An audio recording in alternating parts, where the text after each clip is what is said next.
Je passerai maintenant la parole à M. Jean-Claude Ladouceur, qui est... Je peux prendre le prix Dieu. Le prix Dieu. Vous voyez, ça indique aussi son âge. Ah oui. Donc, Jean-Claude, qui nous a fait le plaisir de venir comme directeur, s'adresser à nous. Je pense que ça mérite une bonne main d'applaudissements. Ah. Non, mais ça me donne de l'importance. Merci beaucoup.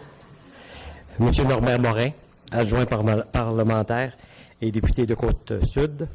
Madame Guylaine Marcoux, présidente directrice générale de la Société d'habitation du Québec. Madame Julie Laprès, présidente de la Fédération des locataires du Québec ou ex-présidente. Chers participants, j'aimerais en premier lieu remercier la Fédération des locataires par l'entremise de M. Robert Pilon de me donner cette opportunité aujourd'hui de vous partager mon expérience en logement social et ainsi vous faire part des avantages du regroupement d'offices d'habitation pour de meilleurs services. Mais avant, permettez-moi de souligner la présence de collaborateurs locataires qui sont ici présents aujourd'hui et qui travaillent de façon acharnée pour offrir de meilleurs services aux locataires chez nous. Monsieur Roland Thiel, qui est membre du conseil d'administration de Saint-Hyacinthe, bénévole très impliqué et engagé.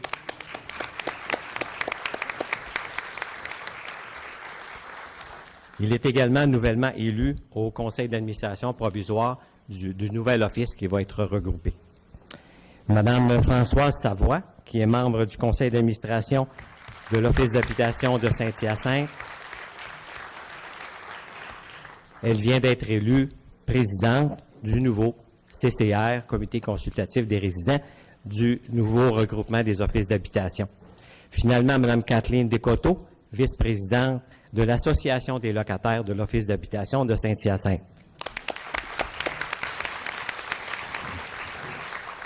J'ai beaucoup d'admiration pour leur travail, le temps qu'ils investissent et tout ça, et d'organiser plein d'activités pour les locataires. Pour vous partager mon expérience en logement social, je dois vous préciser que je suis, oui, directeur de l'Office d'habitation de Saint-Hyacinthe, un peu plus de 600 logements, mais également directeur de l'Office d'habitation de Saint-Jean-Baptiste, 20 logements, de l'Office d'habitation de Saint-Dominique, 15 logements, Office municipal d'habitation de Sainte-Madeleine, 10 logements. Le fait d'avoir l'opportunité de gérer un plus gros office et de gérer de plus petits offices me permet d'être plus proche. Oui, plus loin. Ah, de plus loin? Je parle trop fort, hein? Et de plus petits offices me permet de voir les avantages d'un regroupement afin d'offrir des meilleurs services. Je sais que le regroupement fera perdre probablement pour certains d'entre vous votre directeur, votre directrice à temps partiel, une personne peut-être très attachante, très présente, très dévouée pour vous.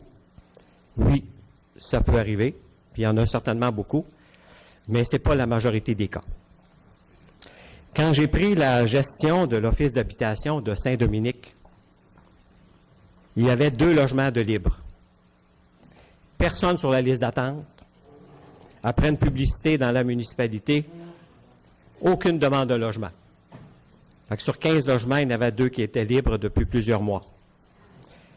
Étant également directeur de l'Office d'habitation de Saint-Hyacinthe, avec 258 ménages en attente d'un logement, nous avons fait parvenir une lettre aux ménages de 50 ans et plus pour leur offrir les logements à Saint-Dominique, qui est à 10 minutes en auto. Nous avons eu 12 personnes qui se sont dites intéressées et 2 mois plus tard, les logements ont trouvé preneur. Les logements étaient tous occupés, donc meilleure rentabilité. On avait 2 locataires en demande de logement, ont trouvé le logement à leur satisfaction. C'est donc un avantage certain pour les requérants demandeurs de logement d'avoir accès à un plus grand nombre de logements et d'assurer une meilleure rentabilité financière. C'est sûr que les requérants demandeurs pourront choisir leur secteur. Ce n'est pas automatique qu'ils vont aller à Saint-Dominique ou ailleurs. Un autre avantage certain, c'est d'avoir la possibilité de faire une demande de transfert, ce que Mme Laprée parlait tout à l'heure, que ce soit pour des raisons de santé, parfois de sécurité, ou pour d'autres raisons, ça sera possible à ce moment-là. Ce qui n'est pas possible actuellement, par exemple, à Saint-Hyacinthe, parce qu'il faut habiter sur le territoire de sélection, qui est Saint-Hyacinthe, parce qu'on a beaucoup de ménages en attente, mais avec le regroupement, les gens de Saint-Dominique, de Sainte-Hélène, en tout cas tous les offices qui sont regroupés, pourront faire une demande de transfert. Donc, ça permet peut-être à quelqu'un qui a des problèmes de santé, quelqu'un qui a une restriction d'étage, qui est au 2e, qui a besoin de déménager au rez-de-chaussée, mais pas de logement de libre. Peut-être que dans un autre office, peut-être à Saint-Hyacinthe, où les hôpitaux ils sont là, bien peut-être que cette personne-là va pouvoir transférer et avoir le meilleur service. Un regroupement d'offices permet également d'avoir accès à d'autres services qu'on, des fois, on ne s'imagine pas. Les appels d'urgence 24 heures. Si on essaie d'appeler notre directeur, directrice temps partiel, qui est en vacances, qui n'est pas là, la nuit, on n'ose pas les déranger. Mais dans un regroupement, on a des services d'appel d'urgence.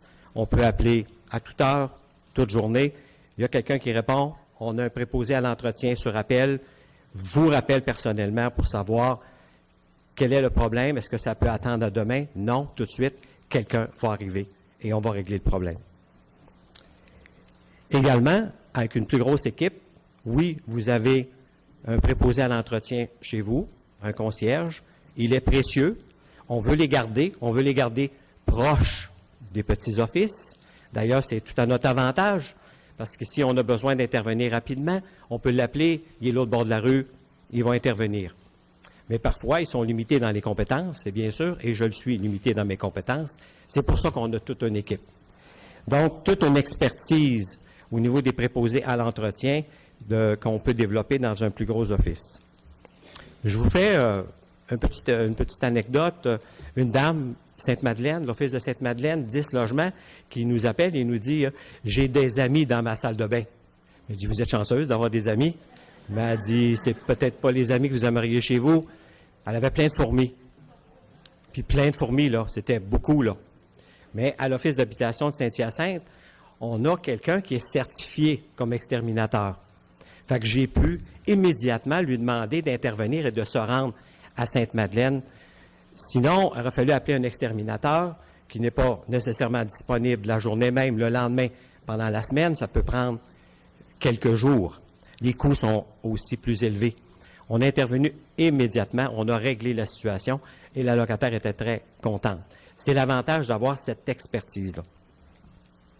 D'assurer également l'entretien préventif, qui n'est pas toujours fait dans les petits offices. Puis on comprend parce que la personne qui est là n'a peut-être pas cette expertise-là, mais on va assurer que l'entretien préventif, de s'assurer que les chauffe-eau sont remplacés à bonne date, que tout fonctionne bien pour éviter des situations d'urgence. Au niveau de l'intervention communautaire, dans quelques plus gros offices, on a des ententes avec le ministère de la Santé pour des interventions communautaires, intervenants communautaires, ce qui n'est pas le cas dans les petits offices. Dans les 4 petits offices que j'ai, pas d'intervention communautaire. J'ai eu des locataires à Saint-Jean-Baptiste qui m'appellent et qui me disent « On a une madame âgée, et puis on dit, il y a quelque chose qui ne va pas, là. Il y a des senteurs, il y a quelque chose, c'est une bonne madame, là. » Fait que les locataires se plaignent, mais moi, je ne connais pas ça, là. Je ne suis pas un intervenant communautaire, là. Je suis un gestionnaire. Fait que j'appelle, moi j'en ai un intervenant communautaire, je lui demande d'aller rencontrer la dame pour échanger avec elle, pour s'apercevoir qu'elle avait certaines difficultés. On a communiqué avec la famille, on a communiqué avec le réseau santé, on a communiqué avec la coopérative, les petits soins pour essayer de lui venir en aide, et on est en train de régler la situation. Fait que la dame, elle reste dans son logement, elle est super contente, puis ça lui a permis de jaser avec quelqu'un. Dans le nouveau regroupement, 2 locataires par office seront aussi représentés au comité consultatif des locataires.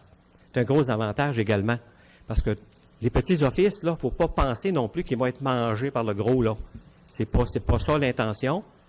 C'est que dans chacun de ces offices-là, il y aura 2 représentants élus par les locataires sur le comité consultatif des résidents et qui vont être consultés tout le temps, 3-4 fois par année. Ils vont être consultés, ils vont avoir leur mot à dire, et ils vont aussi déléguer toujours 2 représentants au conseil d'administration.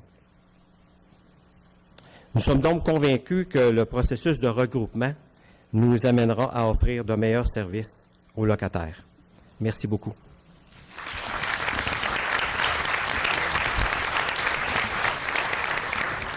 Quand je proposais aux membres du conseil d'administration d'inviter M. Ladouceur, je lui disais, vous allez voir, vous ne serez pas déçus, il porte bien son nom. C'est vrai, hein?